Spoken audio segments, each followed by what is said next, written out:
আশা করছি বন্ধুরা তোমরা বুঝতে পারছো আজকে কার নিয়ে কথা বলতে চলেছি। হ্যাঁ, ভারত মায়ের সেই বীর সন্তান ক্ষুদিরাম বসু, যিনি মাত্র 18 বছর বয়সে মুজাফফরপুর সেন্ট্রাল জেল, যা বর্তমানে Khudiram Basu memorial central jail নামে পরিচিত, এই জেলে উনি ইংরেজদের বিরুদ্ধে লড়াই করতে গিয়ে ফাঁসি বরণ করেছিলেন বা মৃত্যুবরণ করেছিলেন। যাই হোক, এই মেলায় ঘুরতে ঘুরতে ওনার কথা বড্ড মনে পড়ছিল, ওনার বীরত্বের ইতিহাস খুব মনে পড়ছিল। বন্ধুরা, তোমাদের যদি কারোর এই মেলা ভালো লাগে তো তোমরাও গিয়ে ঘুরে আসতে পারো।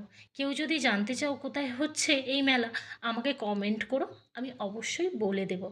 আর বন্ধুরা, তোমাদেরও যদি কারোর ওনার কথা মনে পড়ে তো আমাকে প্লিজ কমেন্ট করো, একসঙ্গে না হয় শেয়ার করে নেব। সত্যি ওনার কথা খুব মনে পড়ছিল গো। তোমাদের কার কেমন লাগলো এই ভিডিওটা আমাকে অবশ্যই জানিও।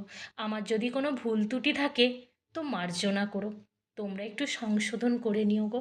হয়তো ভালো বলতে পারলাম না, ক্ষমা করো।